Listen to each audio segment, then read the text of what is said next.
Hello and welcome to another episode of the Selfish Podcast. Today we have Ellis, and she's the host of her own podcast called Roaring Like Lions. And I'm really interested to find out a little later how that started. But first, can you just share with me, where in the world are you? What time of day is it for you? I'm actually in Boise, Idaho, and 11 a.m. this morning. Oh, nice. Like, I find it fascinating that we can connect so fast, so vastly, and all around the world these days. So it's just beautiful to hear where people are. It's so nice. I'm here in the south of Spain, and it's 7 p.m. in the evening. It's a nice warm evening though, so it's not too bad. And I actually found you through a podcast on, I think it was via Facebook, Facebook group about podcasts. And yeah, I really want to know about that and how you started that. But before we get into that, I'd love to hear about your childhood. Can you paint me a picture of what life was like, say, pre-10 years old? Oh, pre-10. Wow. Takes me. But yes, life was very interesting. We moved a lot. My dad was putting in the power lines across the state of Oregon. That was back in the late 50s, early 60s, and power was still getting put in many places that didn't have it. Because of that moving, my second year of grade school, I was in 6 different schools. The other years I was in 2 different schools each of those years. Moved a lot, before I went to school. I was very tiny. Smaller than most everybody. I was just skinny, but I was short. And when I was in 5th grade, I was actually about the size of a first grader. So life was very different for me. Yeah, no, it's interesting. Most. Yeah, no, and first of all, I thought of when you were saying about your dad doing the power lines, it reminds me now of how the sort of internet power lines and stuff is being put in place in the rural areas getting the internet now. And for you, it's actually just getting power and electric and stuff to different places. So that was fascinating. So what was school like, being the small one? How was it? Did you enjoy school? I enjoy being around people. It didn't matter who it was. I have ADHD, which I didn't find out until about 5 years ago when I was 58 years old. And so I was very active. Yeah. My mom used to set me in a chair and I would have to sit on my hands and just hold still for a little bit. But boy, I could really talk. And sometimes she would make me just sit still and not talk for a whole minute. And for me, it was like, oh, pure torture. But boy, did I make up for it when I could talk. Yeah. It's like a lifetime when you're that young, especially if you're 1 minute. Yes, it is. Do you remember when you was like the earliest memory you have of like an ambition or a dream or something to do, be or become, some sort of desire that you had really young? I don't think I had those when I was young. I don't think until I was about 12 years old. I just enjoyed life. I enjoyed my family. We were always doing things. We were going camping or visiting family. We didn't live close to family. So it would be, 8 hours drive for us to go see grandparents or aunts and uncles. And we were always going somewhere on the weekends. It was a very fun and loving family that I grew up in. But I think when I was 12, I met my first female doctor. I didn't even know that women could be doctors at that time. Women were not in the work field nearly like what they are now. And she was kind and gentle, and she took time to listen to me instead of just, I'm the doctor and you're the patient and this is what's going to happen. And she really impressed my life. And at that time, I thought I would like to be a doctor who listens to patients. Oh, nice. Yeah, it's beautiful. Like, I think when the influence someone can have on your life, even when it's subtle, they don't always know that they're even doing it, but just to be able to bring that into your life so young. And it also made me think when you're saying about being young and not having them, because if we're from, say, different generations in age, Like I grew up and you was already bombarded with and it's even more so now, but there's so much information of all these things that you've got to do or be or become, like whether it's careers, jobs, from such a young age. I remember like they're constantly asking you in school, like where you going, what you're doing, or your parents are, or society is, so so for Yeah, me, it's like, very different lifestyle when I was in school than what there is now. yeah, And I don't know if one is better than the other or yeah, no, not. I think it's They're just just different. you just got to, for me, it's just you got to take the opportunity given and just look at it in the right way, not try to compare things too much. You lose all your imagination. I had a I guest. like that. Yeah, I had a Yeah. guest the other weekend. They was he's like he's 10 years younger than me or something, I think. And what happened to him, his issue that he had is when he got to like 20 years old, he said he was got anxiety because of the amount of opportunities. He was overwhelmed with all the different choices he could actually take. And he said, and that caused him health issues and mental health issues and took him years to break out of and to get himself grounded again. Whereas years ago, it would be there's not enough opportunities, and that would cause you Yeah. the anxiety and the Yeah. stress. And do you I remember like what you said in your book. I'm sorry, I didn't mean to interrupt, but I wanted to point out in your book, you were talking about perspective. I That's know one of you've the read my things book? that, yeah, Oh, I'm it's so happy. wonderful. Oh, thank you so Yeah. much. My first review, because I only just put it out there, so I wasn't expecting I wasn't expecting you to have read it so far. Yeah, I was just taking a look at it again, and I like the way you did perspective because, I just gave a talk a couple of Saturdays ago about perspective, and it was on self-care. Self-care is not self-centeredness, but it's all of you taking care of everything in you, which actually is working with others too. But it was all about perspective. If you can take your finger, turn it in towards the right, like from left to right, you're spinning your finger in a circle, you point it up in the air, it's going one way, you point across your chest, you're still going in the same direction, but when you look at it, it looks like it's going a different direction. And if you point it at yourself, your finger's still going left to right, but when you're looking at it, it looks like now it's going right to left. So what you said was it's all perspective on where we're at. So if you don't like what's going on, change your perspective, and just really makes a difference. Yeah, and I think a big part of it is realizing that's a choice you have. Yes. It's not like telling someone this is how you have to do it or do it, but you have a choice of perspective, and it's a tool that you can use and utilize. Oh, definitely. But no, yeah, then that's one of the main reasons I created this podcast is to share people's lives and journey because everyone has their own unique experience in life, and have developed their own perspectives of life.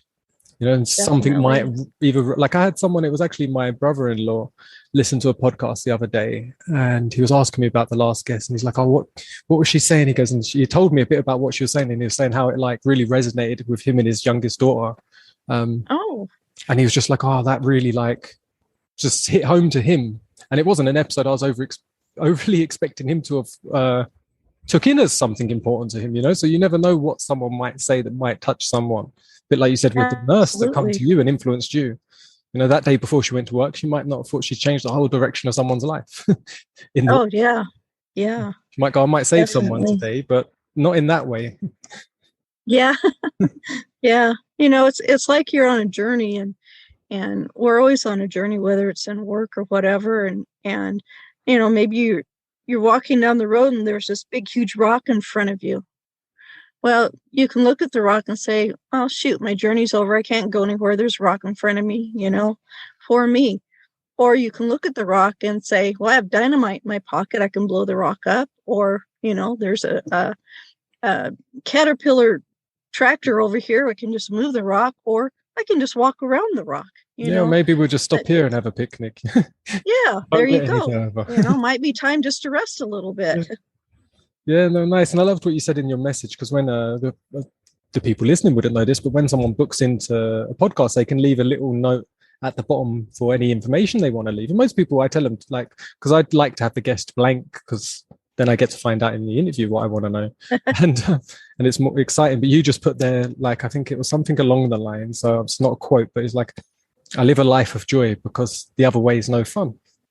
That's right. Yeah. That's And yeah, right. and that's a perspective. It's like if you hold that, you're going to always be looking for that joy in an event. You're looking for any obstacle that comes your way. You're going to look to find joy in that. Oh, definitely. I used to smile all the time. And we can talk about why I don't anymore. I was going to say, Where this gravity kicked in. Yeah, I was going to bring you up and say we used to. Yeah, I mean, you never saw me without a smile. And some people would get upset because I wouldn't let things upset me. And I thought, I would say to them, it's like, well, why get upset about it? I don't want to be miserable. You just, it happened. This is the way it is. So we just go on with life and keep going. And, same attitude.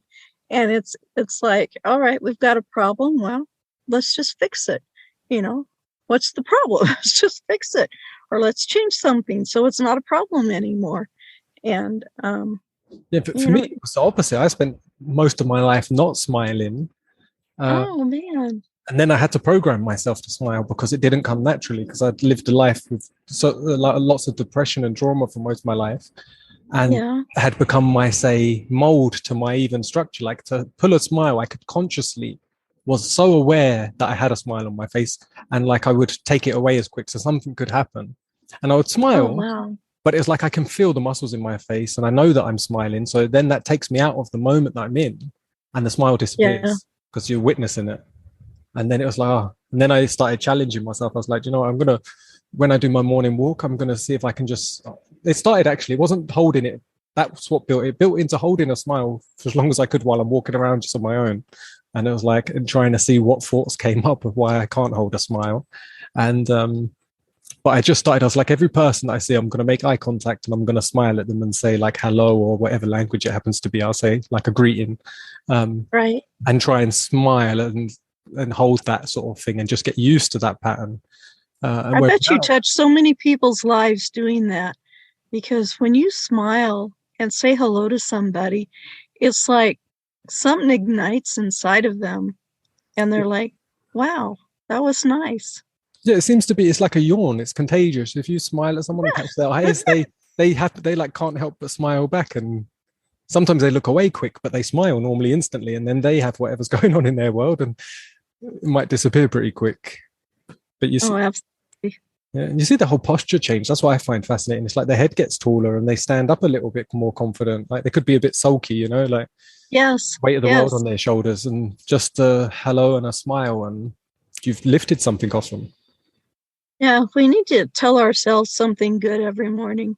And I think people get so going in their day. It's like, oh, I got to get up and get dressed, get all this stuff going on, and they don't hear anything nice to themselves, from anybody else, or because everybody's getting so busy. And sometimes it's just the littlest kindness just will make somebody's day.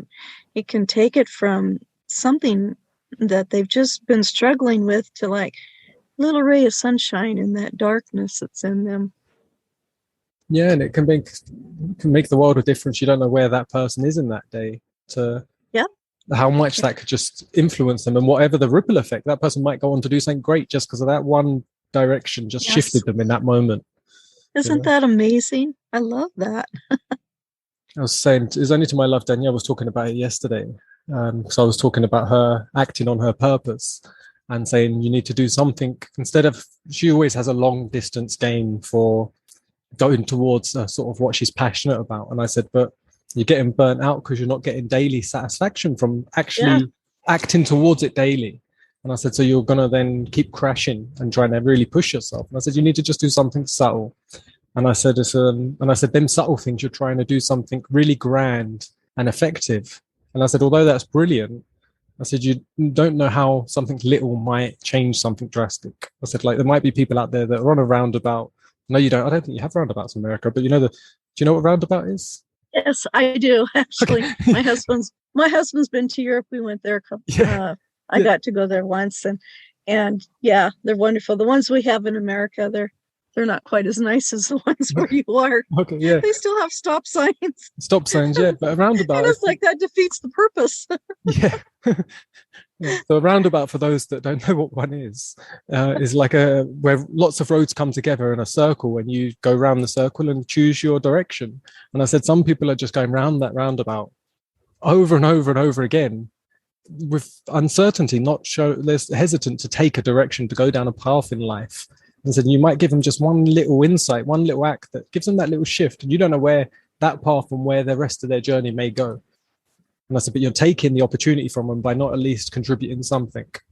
And I said, but you also lose out yourself. I said, because in little tasks of daily activities that are of pure giving will give you a sense of actual value and worth and consistency in your day and life. It's my belief. Very much so. So yeah. before we forget about it, and then people are going to wonder why, I didn't smile for a while. I instead of doing what I liked doing and what I felt comfortable with, what I knew was my life, because I was so shy and so insecure. I really had no idea how insecure I was. But I wanted to be like everybody else. It's like, well, these people are doing this and these people are doing that. And if I want to be popular or accepted or whatever, then I need to be like everybody else. And so I made some choices that weren't too positive. I lived a pretty unhappy life for a while, and it wore on me. And as I got older, I noticed that I didn't smile all the time. You know, I would have to smile if somebody wanted me to smile. The smile was not there automatically. And you know, now that I've made better choices and decided, you know, I like being me. There's nothing wrong with me. And if somebody doesn't like to be around me, that's okay. They can go be around people they like to be around. And big difference. You know, I smile almost all the time now. Like I said, gravity's kicked in at my age, and so it's a little harder to keep those cheeks smiling all the time. But yeah, it's, you know, it's that not knowing who I was. You know, is a really good advantage to moving around a lot, because I learned at a young age about people everywhere, what they were like. You know, most of us are all after the same thing. We just want to be happy and have friends and enjoy life and so on and so forth. But in a lot of towns, people were afraid, you know, or they were used to everything being one way all the time. They never really were able to expand their mind. And I think that was a great advantage for us moving. You know, there were some disadvantages too, but understanding people, having compassion for people, having tolerance, not expecting people to be one way. And if they don't do things that way, then there's something wrong with them. You know, when I was growing up, when you went to small towns, everybody was so excited because you were bringing news of the outside world and what it was like in other places there. Now in small towns, it seems quite the opposite. They're afraid of you. What are you going to do? You're going to come and change everything that we have. This is our life and we like it, and we're afraid of you. And it's really sad to see that. It's not that. And even in the bigger towns, you know, it's nobody knows each other. We all have our own thing that we're doing. And, you know, it doesn't take much just to talk to somebody, like in the grocery line when you're waiting to check out, and just say, how's your day going? You know, or what have you been doing? Do you have any hobbies? What do you do for fun? You know, just find out a little bit about the person. Somebody had said to me, how can you just talk to somebody in the line? It's like, why are you interrupting them? And it's like, we're all standing in line. We're all bored. And I just can't shut up. I can't be quiet. But it's like, we're just standing there and we're bored, and it doesn't take anything just to say hi to somebody. And I think a big part of that comes from my grandfather. He used to say, I've never met a stranger, only a friend I've never known before. Oh, nice. And I like that. Yeah, I've carried that with me. My mom told me I remember he that used to one. say that. Yeah. And it's true, you know. And if you meet somebody that you don't really mesh with or care for their lifestyle or whatever, then you just move on, you know. Just because you say hi doesn't mean it's a permanent relationship you have to stick with. It's good to be friendly. Yeah, and it's like if the person, like you said, if they react different, that's not your place to control, but you control where you act. So if you're just being pure and honest and you genuinely want to say hello, you should say I it. It was like when it was taboo to say Merry Christmas. And Mm. it's like I still say it because and my husband asked me about it because he worked in the corporate world where you have to be very careful about everything you say. And I said, if I say Merry Christmas to somebody and they don't like it, or I can tell by their reaction that they're uncomfortable with it, and I'll ask them. But I'm not going to change who I am just to try to fit in with everybody else. I want to wish people a Merry Christmas because I want them to have a very wonderful, happy holiday. And that's what my greeting is. It's not religion. It's not about anything else except I really want you to have an amazing day on this specific day. And, I have never once had anybody reject my Merry Christmas. Yeah. People who are Jewish that I didn't know were Jewish, I've said it to. People who celebrate Hanukkah or other holidays. And they've almost always said it back to me, or they said happy holidays or something. But I've never had the problem that I hear people talk about. And I don't know if it's my persona that I'm carrying with me or what it is, but I maybe think it's, it's a bit of both. And like I remember when I was younger, where I come from in England, we have a lot of mixed ethnicities, but there's a lot of Indians and a lot of Pakistanis. So there's a big uh, group of Muslims and Hindus, and they mhm. obviously have a different faith to Merry Christmas. But they were we all go into the same school, and when it comes to saying Happy Christmas, they'll be saying Happy Christmas, have a nice holiday. It's like Nice. it's just the way it is. It's not like they're saying, "Oh, because I said Happy Christmas, now I'm part of a different religion or I've Yeah, my own religion." It is just a polite greeting. I think people just take, that's it. like you said, the corporate world, and that gets exaggerated and overused. So someone doesn't want to see it signposted, and it's like the business should have some freedom as well. If that's there, it's like a person saying it. If that's what they want to say, as long as they're not deliberately aggravating or being offensive, Oh, yeah. you can turn Yeah. anything offensive if you really wanted to. Oh, absolutely. And it doesn't take much, to do that, No, you know. So why no. choose that when you can choose being kind and happy to people, Yeah, you and I know? think there's a lot as well. Like you said, when you're saying something, people pick up. Like people aren't Yes. as don't want to say the word stupid, but they aren't as stupid as people make out people are. If that makes sense, So it's like they pick up on your attitude and whether you're coming from a genuine place or not. That's still felt. Whereas you can exactly the same as when someone says something with bad intent, you feel it very quickly. You know that Oh, wasn't coming yes. from a good place. Yes, definitely. Yeah. I wanted to ask you because we was talking about you said the like you made some bad choices earlier that you was made you unsettled, say in yourself. What would you say was one of the earliest memories you have of something that came up that you had a sort of obstacle in life? And it may be Oh, something small, like you said earlier. um, I always being short was really hard. Um, being small because I couldn't do things like other people. I was always the last one, or second or third to the last person being picked for a team because one, they didn't know me. I hadn't been in a place long enough for them to learn how competitive I was Mm. and how much heart I would put into something. And part of that too came from being very shy, is I didn't open up to people. And so, yeah, being picked last for teams. And part of it was, I just didn't have the physical stature for like basketball Yeah. or some of the other teams. I love soccer. Everybody else calls it football. Americans call it soccer. Yeah. And I was really good at that because I could run fast and I could coordinate very well with my feet. Um, yeah, so that was something that I really was thrilled in, but it was something that was not common in a lot of schools. But Yeah, and yeah, I even was more so just, for females, I imagine it was yeah. this or so as well. So yeah, so I didn't develop a lot of the skills that I would have if I had stayed in one place. I'm thinking, but you never know. We can always think back on our life and it's like, oh, if only I'd done this or I should have made that choice.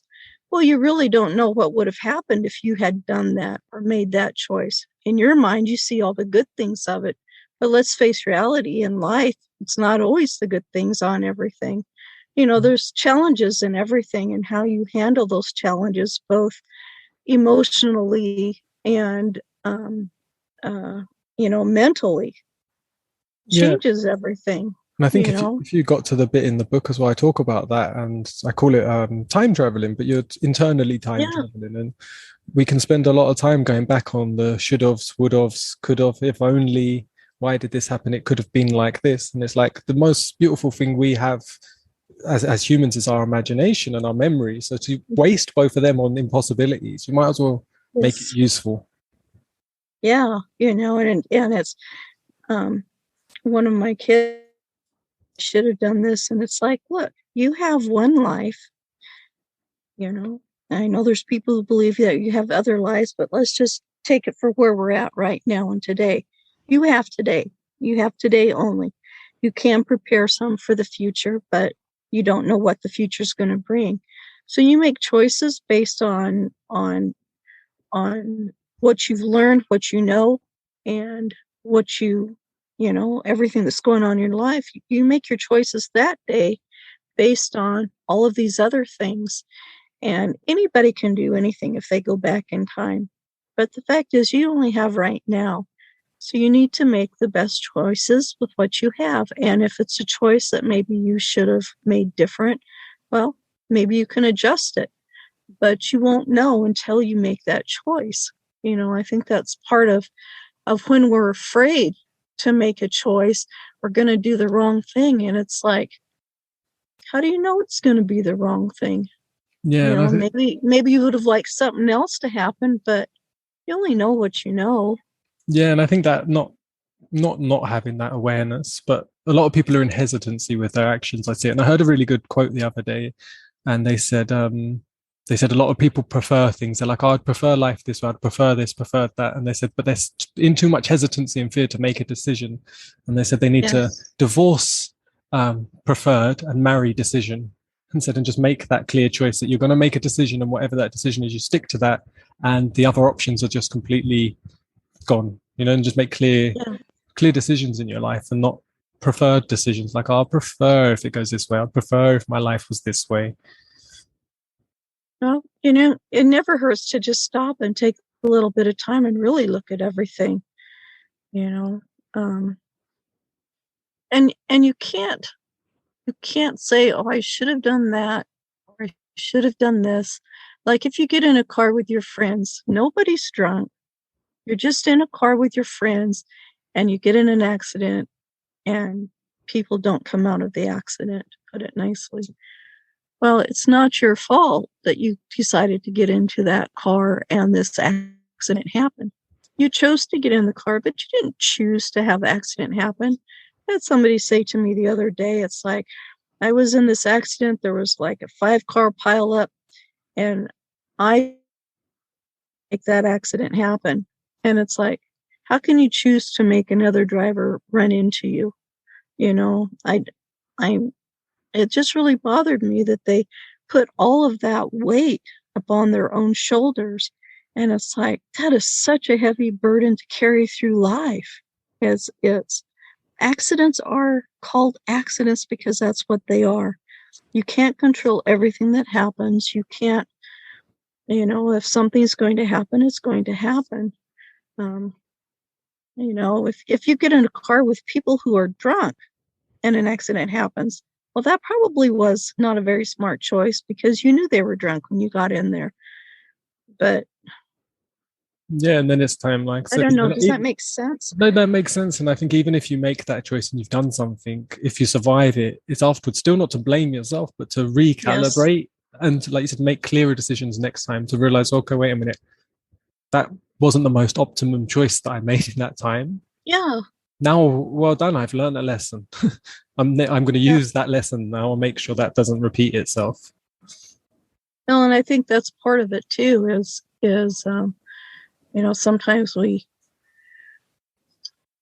choose things that feel really good to us without realizing, well, they feel good because this is a comfort zone. We're familiar with it. Not that it might be a comfortable situation, but it's familiar because it's happened before, and it feels good because it's not something different. It's okay to try things that are different and that make you uncomfortable, as long as they're wise choices. But maybe they're uncomfortable because now you're making the wise choice instead of doing the same thing you're doing over and over and over in the past. How many times do you hear someone say, I always make the same mistake. I always date this same kind of person. I always do this. And Yeah, I when it always find feels that. comfortable, I always change find it it. funny when I hear someone say that because it's like they're not hearing themselves say it. And I'm like, Exactly. in your own words, as you say it, you already realize I always do it. So you need to do something different. Yeah. Yeah. And so a good way to look at that is, why do I do this? Try to go back and look at the steps, say, well, it felt really good. Okay, well, if it feels really good, you need to tell yourself, why does it feel really good? So I also wanted to know, like, the last 2 years now, and I'm hoping that at some point I'm doing this podcast and I won't be saying the last 3 years, but the last 2 years has been a little different for everyone, and I don't think anyone has not been affected in some sort of way. How have you found it in your life, internally, externally? What's happened in your world? Oh, I tell you, for us, it was a little bit different. In February 2 years ago, my husband was injured at work, and he had the surgery, so we were pretty much staying home anyways. We weren't really going anywhere. And so it was just kind of normal for us. I mean, when we went to town, we wore the mask. It was no big deal.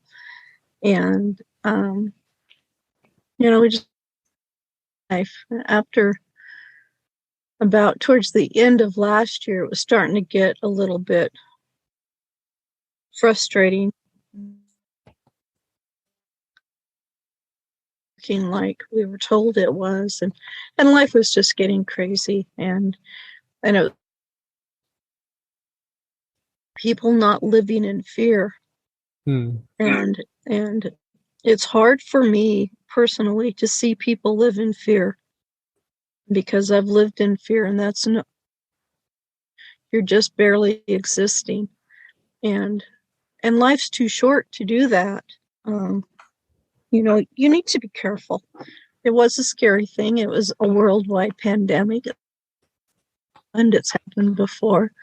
But sometimes I think people let fear rule their lives, and fear is there's a reason to be afraid. If you're going to burn your hand or something, or you're going to be in danger, but to be afraid of the unknown, that's where I think it's really hard on ourselves. We rob ourselves of so much by living in fear of the unknown. And so, no matter what it is, and so we need to become informed. We need to find out the truth. We need to see, what is it that we're really afraid of, and go from there. Yeah, do you know what came to mind when you were saying that as well, is when you explained earlier about saying being able to hold a smile in a dramatic situation and other people not quite understanding how or why, or that you should conform and get rid of your smile to be just like them. Um, and yeah, fear. I think a lot of people that are full of fear think that if you're not Yeah, full of fear, then you have no caution.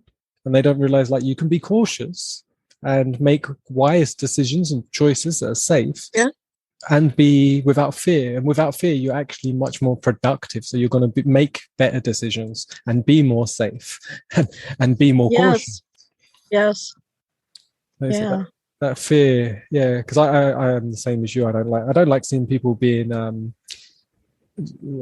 guess you could say it, not being the potential that they are. and not realizing the worth and value and the life they have within them.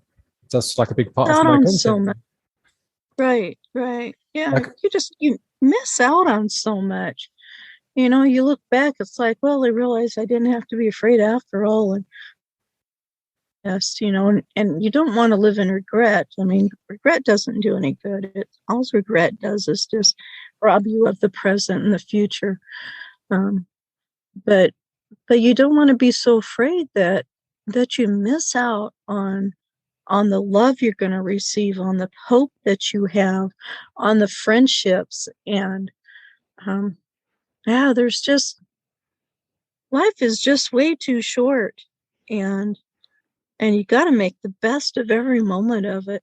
You don't have to be constantly doing something every moment. yeah, Every no, moment, just be glad that you're there. I mean, other people are glad that you're there, whether you realize it or not. And maybe it's not a good situation right now. See what you can do to make it a good situation, yeah, or and I to think get out of the bad situation and go.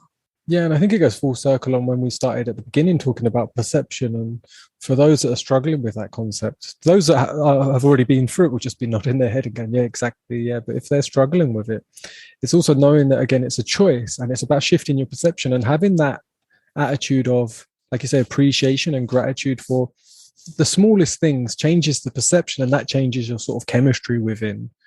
And Right.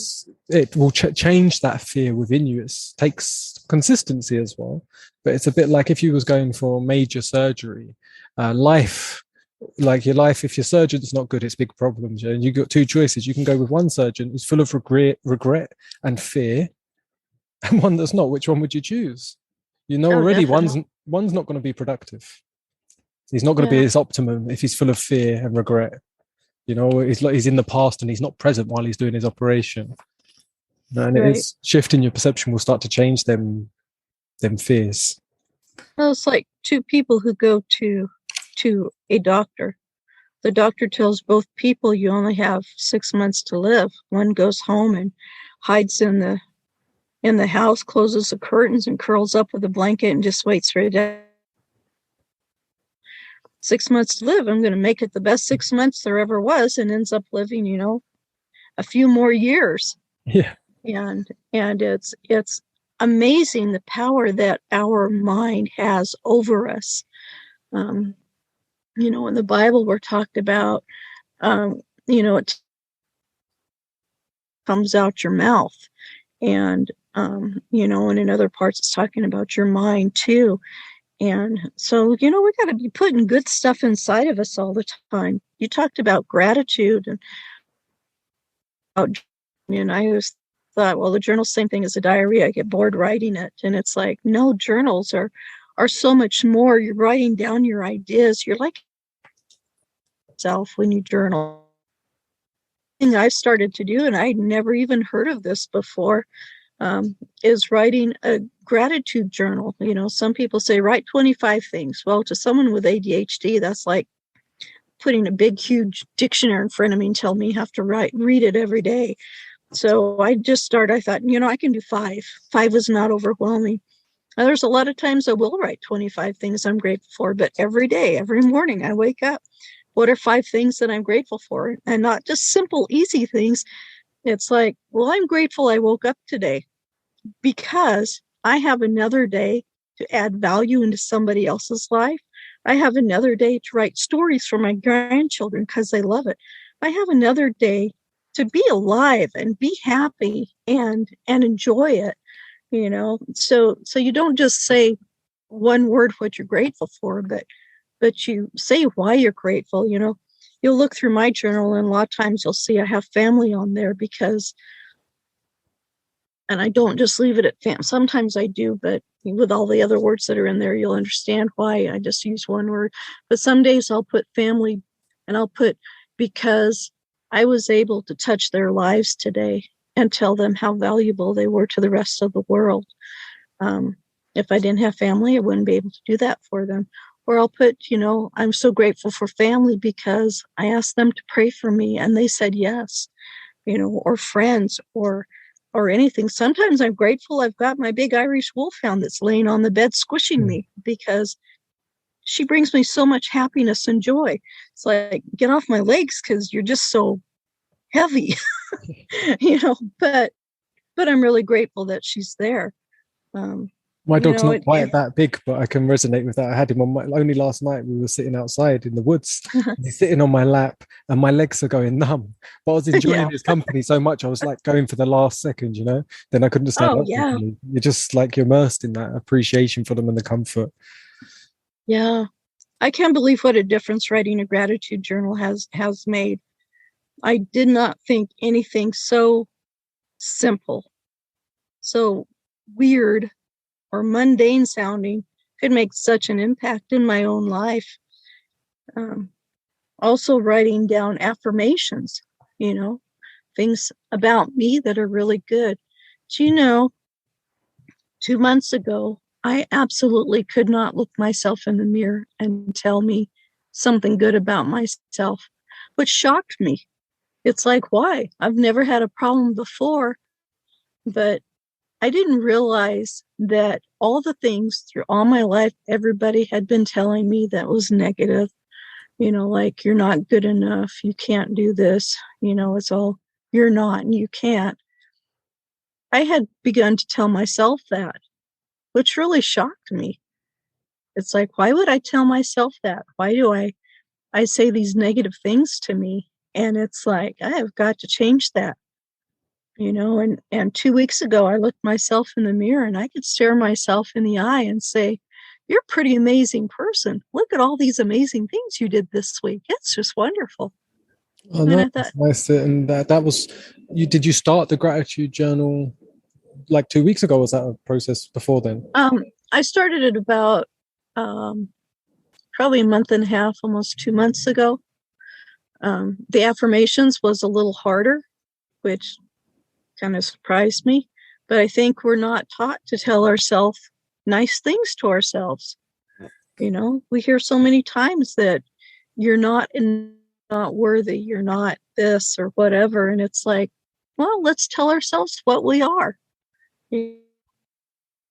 People with ADHD, because the hyperactivity just is too much for most people, and having grandchildren with ADHD, I totally understand the other side of the coin now. But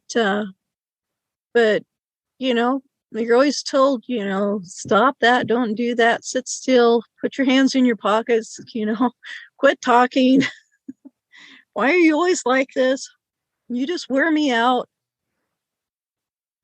A lot of the good things, and even if you don't have ADHD, there's lots of people who are not told the good things that they do. And we have to tell ourselves. And it's like, well, yeah, there are times that I do this, but look at all this wonderful stuff that I can do. And these are things that people have told me, and I need to concentrate.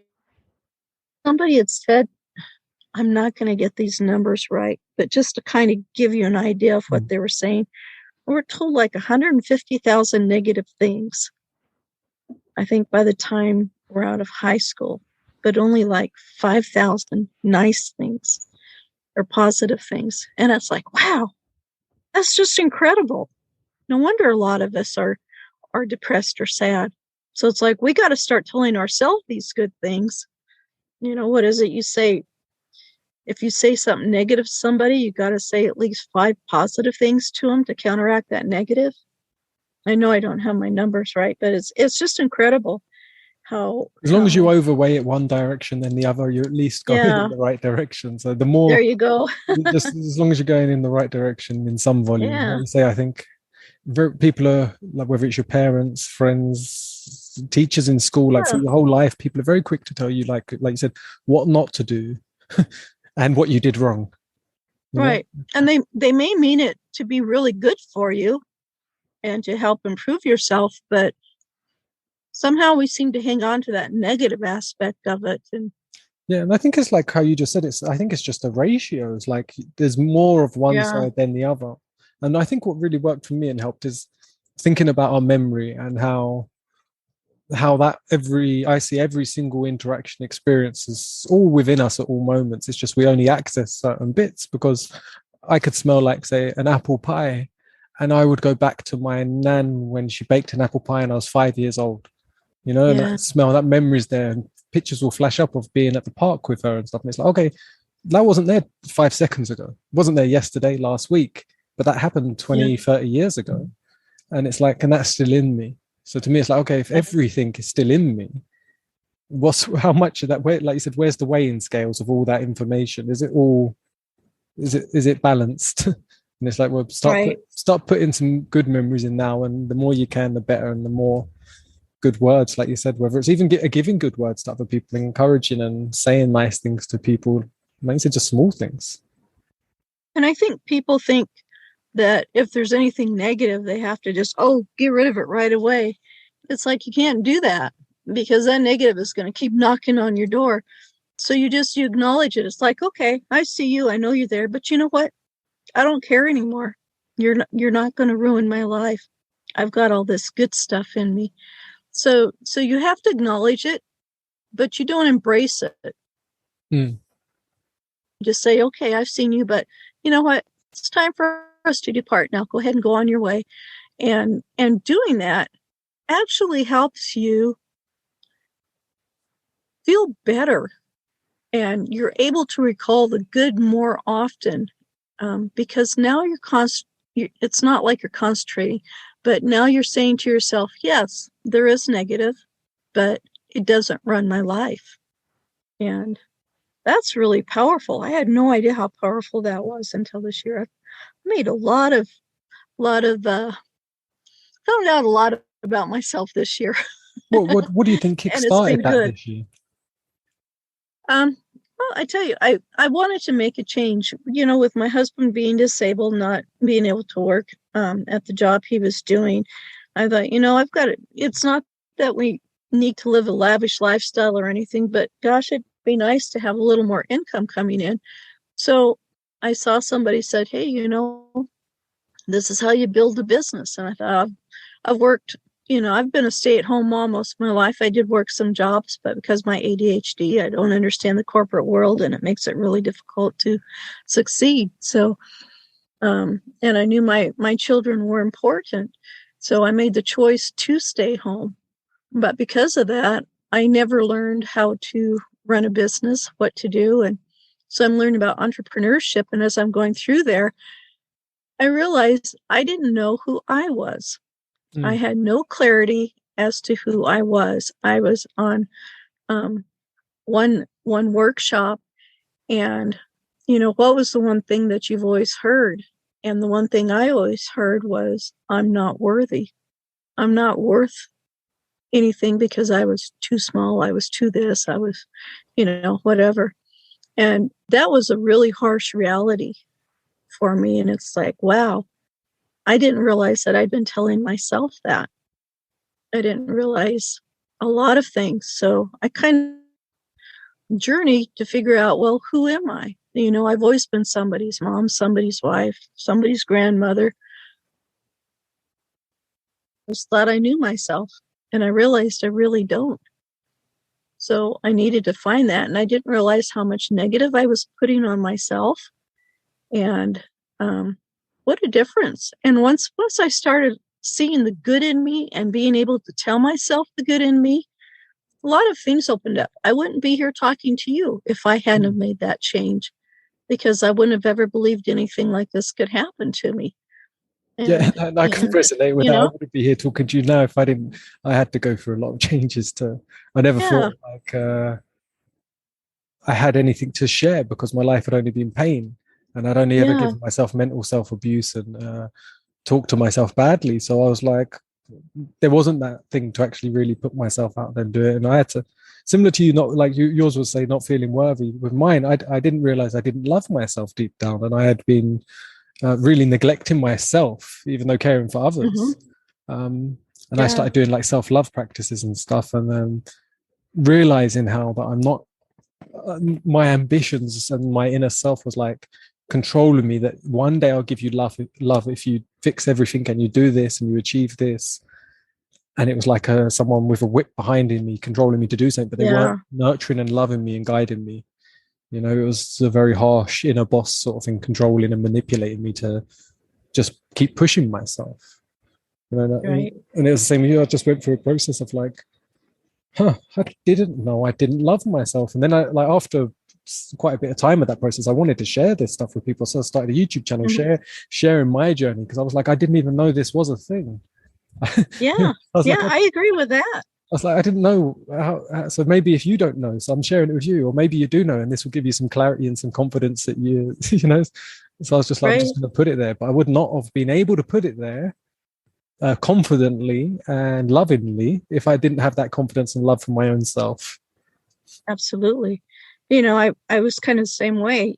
People are saying, everybody had a story, and I'm like, well, I don't have a story.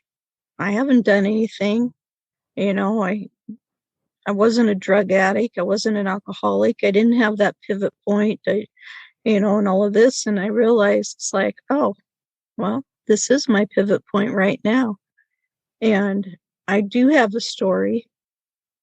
I have a sign above my bed. I put it on a post-it note and I have it up there. And it says, "You are worthy." I put it, "I am," to hear my story. And I'm surprised, that people resonate, that I do have a story.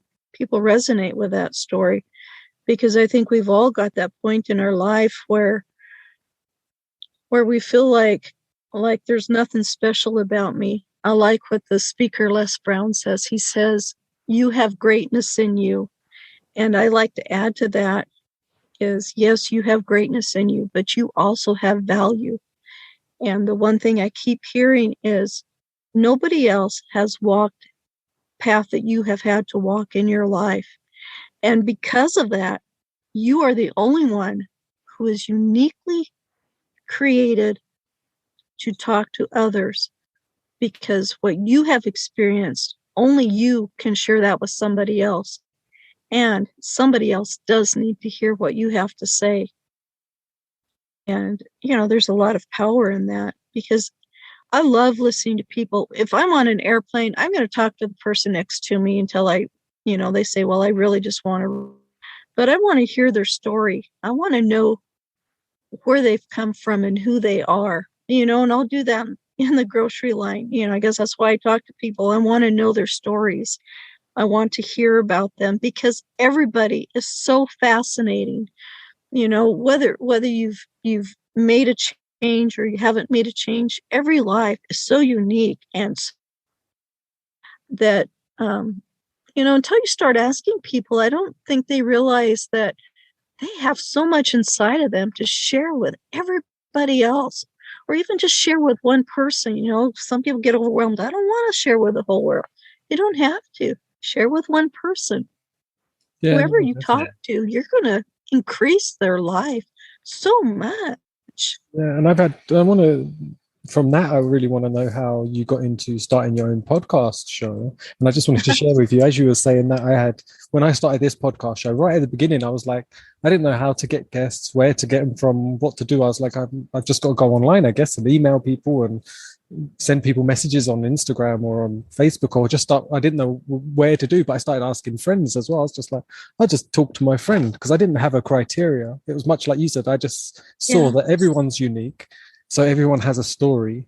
I just have to be able to facilitate that story and ask them some questions to hear what I'm interested in and get it out as to hear about them and their life and experience.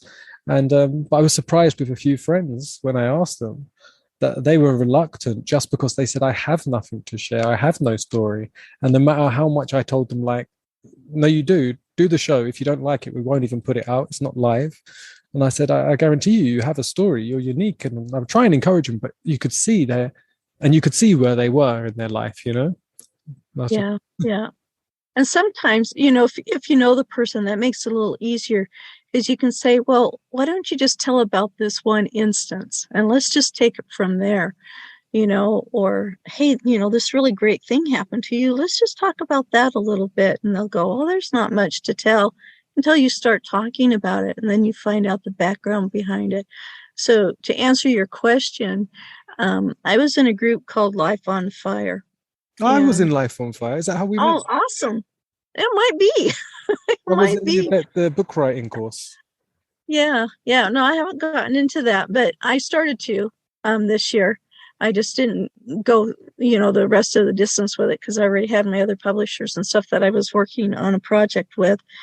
Um, but but so what I did, it's like one of the things that they'd like you to accomplish, before the 10 weeks is up, is to have a summit, have a webinar, do something like that. And I thought, well, I'll have a summit, not knowing what I'm doing. You just kind of, get out there and do it, and so I had more people who wanted to speak on the summit than I had spots for. So I thought, well, maybe I'll just, everybody talks about, doing live shows on Facebook. Maybe I'll just do some of those. So we did the summit on a Friday. That Monday, I already had people lined up for Monday, Tuesday, and Wednesday to speak. And so I did that. And what I really loved the most, and the summit is what started it, was people telling their stories. Now, on Friday, I had no idea what people were going to say. They told me their topic, but if you have 3 or 4 words, you really don't know what they're going to say. It was amazing, spectacular, fantastic, whatever words you want to use to describe it. It was just, the first speaker spoke, and boy, that just set the tone for the rest of the night. Second speaker spoke, third speaker spoke. I mean, they talked about a huge variety, from doing hedge funds to how to market on Facebook, and just all kinds of things. And some were personal stories about the change that they had made in their life from before, to what the steps that they decided, I don't want this life anymore. And then the steps they took to get the life they have now that they love. And these stories were just so uplifting and filled me. I mean, by the time that night was over, I was floating on cloud 9. You couldn't wipe the smile off of me for 4 days, and then that carried on into Monday. I had a speaker come, and they just talked about it was just, they talk about adding value into people's lives. And that's my requirement for anyone to talk on my show. I really don't care what you talk about. You can talk about whatever you want to talk about, but make sure that what you talk about, you're giving to somebody that they can take home with me and put into their life some kind of action, or they can put it in their business, or both. And they can carry that through with them and then maybe share it with somebody else. So you're just pouring into people. I think of that show called Pay It Forward, with a little boy who reached out to 3 people to improve their lives. And he said, the only requirement is you have to reach out to 3 people yourselves. And look at the movement it caused. I mean, it was just a show, but how many people today, when you say pay it forward, they respond positively to that, and it activates them, and they want to get going on it. And I love that. I love that it just spreads that energy. I believe there's energy everywhere around us. I'm not a religious person, but I do believe in God. I do believe Jesus as my savior. I believe in heaven and hell. I believe in demons and spirits. But I also believe that everything in this world, universe, has energy. And once you start activating that energy, it's just remarkable, the things that can happen with it. Yeah, nice. And no, it sounds like such a beautiful way that started, and from that group, and like you said, in getting that for your first going and just going into it. So congratulations on just going for it as well. Like it takes it takes some bravery and courage just to start, and it sounds like you came from you just dived in. I just don't want to stop. One of the verses in the Bible says to number your days. The reason it says that is because it wants you to appreciate every day and to make every day count. And I took it a little bit further, and about 10 years ago, I figured, okay, based on my family history, I figure I've got 18 good years before dementia or Alzheimer's or old age or whatever sets in, strokes, whatever it is. I've got 18 good years. Well, it's been 10 years. So I have 8 years left, 7.5 now.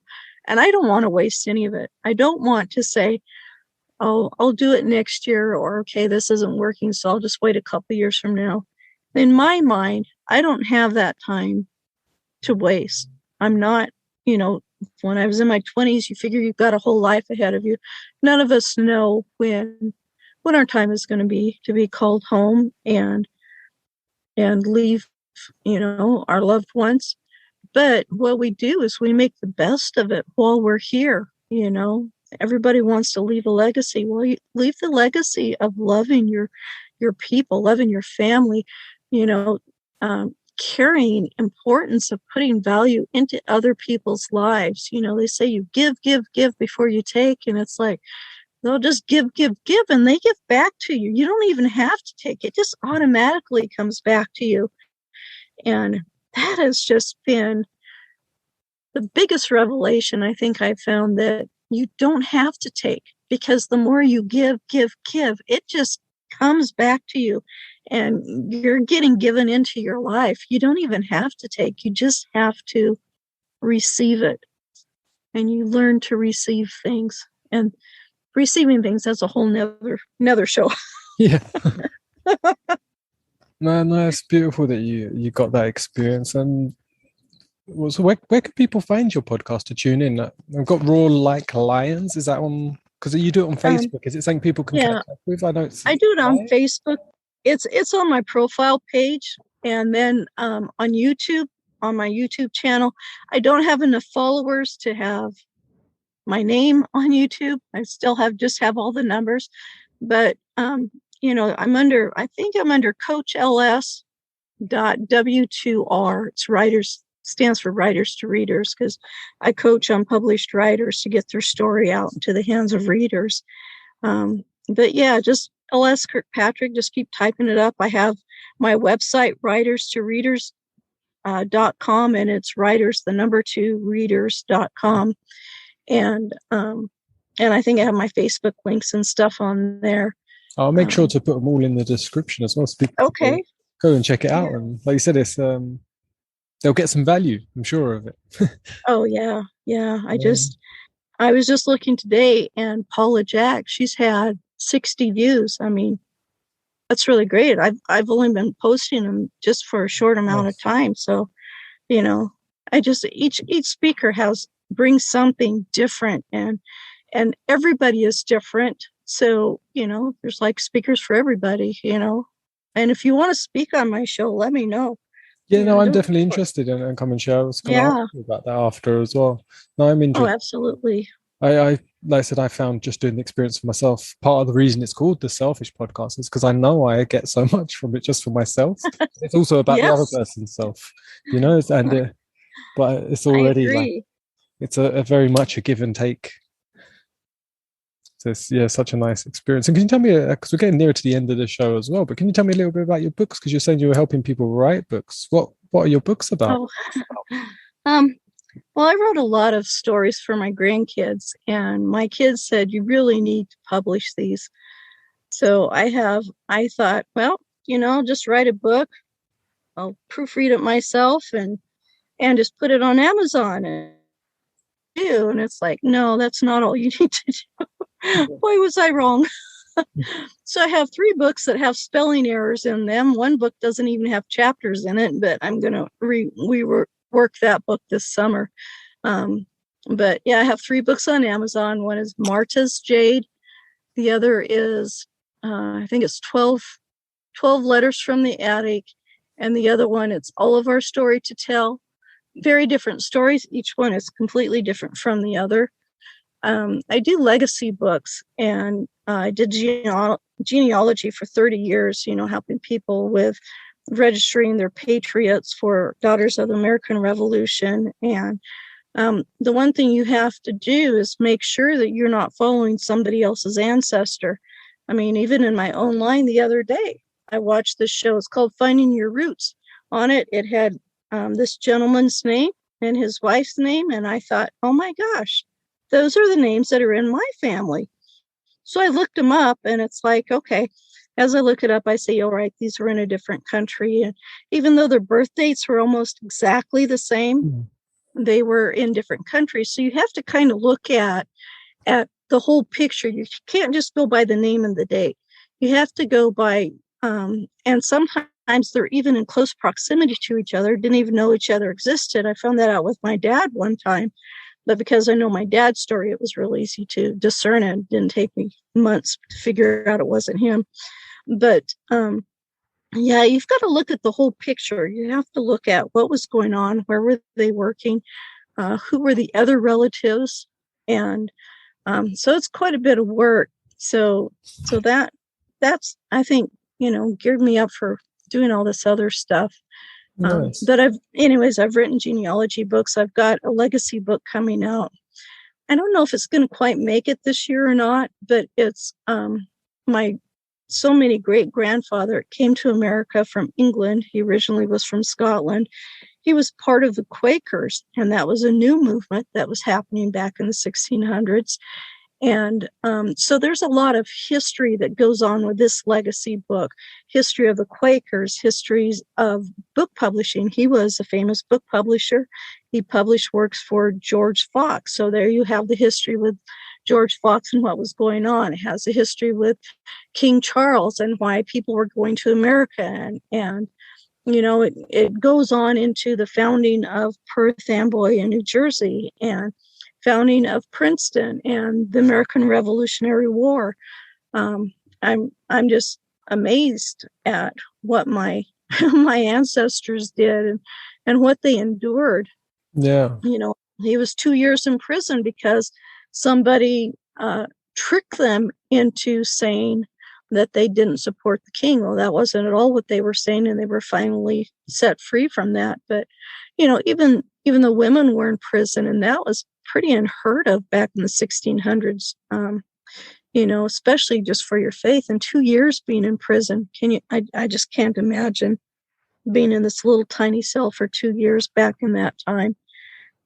Bad enough being in our day and age, but yeah, so it's just fun. It's just I'm telling stories. That's all I'm doing is telling stories. And Nice. Sounds interesting. Again, I'll make sure they're in the link for any readers out there that want to tune into that and come read what you've put down on paper. No, it sounds great, especially. So I'm just at the beginning processes with that myself. Yeah. But no, it's exciting and it's nice, and it's also a lot of self-reflection when you're just putting pen to paper, a bit like the affirmations. Yes. Just putting yourself and putting your effort in and sitting there with something, doing something constructive to give and to serve. No, beautiful. Well, it's good to have an outline to do your story. That kind of helps, because sometimes you just kind of go off on a journey in your mind because you lived it. And if you have an outline, it kind of helps keep you on track so you don't get too far off on one thing, because that'll burn you out on writing faster than anything. It's like, well, this isn't really what I wanted to say. I lost the story that I was telling because I was telling this other story. So, and you've got a book out, so you probably understand the process of not I started with off track. I was going to say I started with structure first. That's my Yes. I wrote down a whole plan of structure before I Excellent. started anything. I was like, this is where I want it to begin, and this is where I want it to sort of go to, and these are the bits in between that need to be covered. And I had like a list of little points that I wanted to go through it as I was going. Yep. Get a lot easier. Excellent. It does. It makes it so much easier. Again, I'm going to see it. It says in 30 seconds. It might time me out of Zoom. I don't know why it's giving me a limit now. It says I have a 40-minute limit to come up on my screen. But I recorded one a couple of weeks ago because it's only on the free version. But I recorded one the other week, and it recorded for an hour and 15 minutes, and I didn't get this meeting. This warning said normally it's only if you have more than 3 participants in a call. So it says it might cut off in, let's say, 2, 1, 0. Is it going to cut? Is it still recording? I think it'll still keep recording. I don't know why they have that. Just checking the recording button's going. It says it's recording. It says here too. Yeah, so I don't know, because it worked the other week. I don't know why it's saying that. It says on my screen in big letters, running out of time. This meeting will end in 10 minutes. Dear. That's been there for now just over 10 minutes. Yeah, and I had to swap. I was using a different platform to record because I wanted to hear on your podcast, and we can chat about it after about how it works with your setup on Facebook because I've never done a podcast on Facebook. Um, I just stream it to Facebook from Zoom. oh, so I just have to sign in through Zoom. Yeah. Yeah. Okay, that's simple enough then. That's what I wasn't sure. I was like, oh, I wonder what if I have to go because I've got a Facebook account, but I only set one up for the first time this year, and I don't go on it too often. Um, Yeah.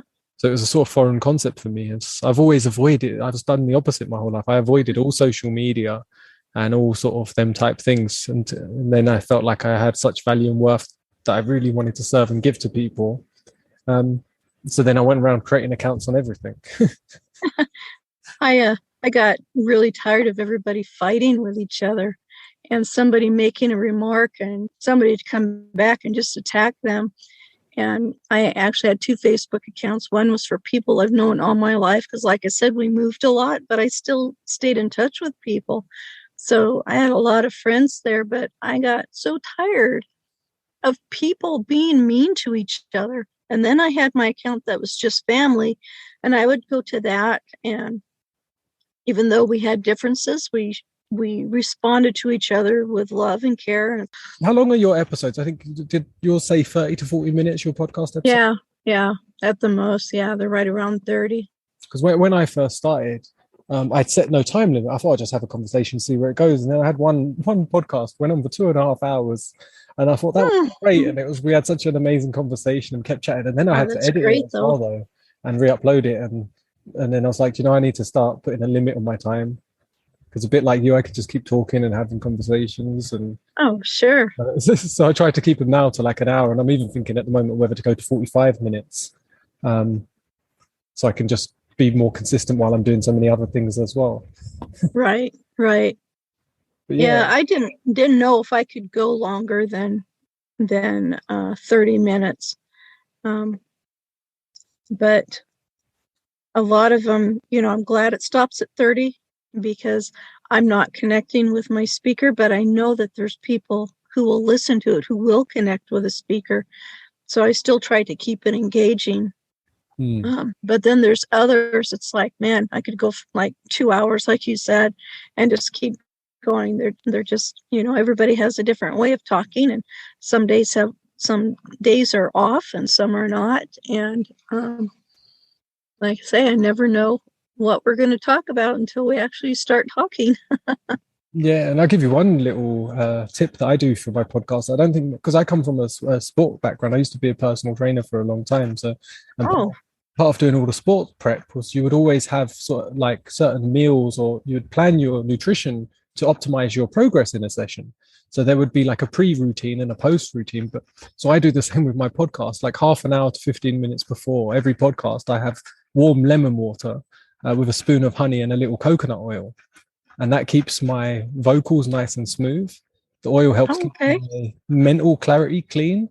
Because coconut oil, if you don't know about it, you can research it, but it gets into the fats bypass into the bloodstream faster than any other fat and stimulates the brain. So it helps. Oh, nice. And the honey also helps with your vocals and keeps them soft and warm, like it's how vocal coaches warm up as well before they perform. Okay. I didn't know that. Thank you. So I find that really helpful, and it's also just good for you in general, even if the podcast gets cancelled. I had one yesterday because I know our one we got missed timing because of Calendar, but I got in a nice drink still. Oh, good. That's awesome. I love it. Yeah, and I finish off all the shows, and I just got to give you some appreciation and say I truly appreciate you being on the show and sharing and being open and just authentic. It's like I said, that's the beauty of a real conversation, is someone just being honest and speaking from their heart, so thank you for that. And definitely. I don't know how else to be. Yeah. People will say to me, it's like, oh, you just talk about this, and it's like I don't understand where they're coming from, because any other way than what I am. I'm like a WYSIWYG. What you see is what you get. There's nothing hidden about me. There's no separate agenda or anything. And maybe that's my ADHD. I don't know, but it's there's nothing hidden in me. Nice. It's out there. Maybe it shouldn't be. I don't know. Well, if that's the way it is and you're being truthful, then it should be. That's just who you are. So you embrace Yeah, it. Yeah, I ask absolutely. all the guests at the end of the show the same questions. They're just sort of quick, fun questions. They're Okay. mostly one answer, but if you feel like you want to say something a bit more, you can. You're welcome to. So the very first question is, if you had to choose one, cat or a dog? Dog. I'm allergic to cats. Oh, that makes it easier. Get a lot of people really struggle on that. Oh, you can hear my dog. Can you hear? He's come over. Yeah, He's about to go for a that's walk, okay. so he's really happy. Every time he goes Awesome. every time he goes for a walk, he starts howling. We have a dog So and happy. we have cats, and they all go for a walk Yeah. together. Oh, fun. My daughter does that. She takes her Oh, cats for walks with. Yeah. nice. And what's your favorite color? I don't, I, that's hard. You know, it used to be blue and gray were my favorite, but it had to be the blue that's in the sky. Oh, I love that. What a sweetheart. But I like purple and orange seem to be the colors I gravitate towards most right now. Oh, nice. And to let you know, my number one color that I've had for all my guests is purple, which is also my favorite color. And Uh-huh. yeah, and I was so surprised that that's been the most consistent color out of all my guests as well, which is interesting. That is interesting. What would you say in the simplest terms like excites you and motivates you? People. Nice. And what does the opposite? What shuts you down? Anger, hate, anything that, there's a time for anger, but I don't think there's ever a time for hate. Oh, nice. I like that. What sound or noise do you love? Laughter. What sound or noise do you not love so much? Probably harshness in tones. So what do you love about yourself? Happiness. What do you love to see in other people? Honesty. Nice. And very last question. What do you love about animals? This can be pets or animals in nature, however you want to take the word animals. Themselves. It's, every animal is different, has its own uniqueness, and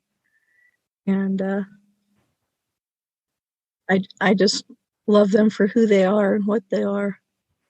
I'm a big animal person, always have been.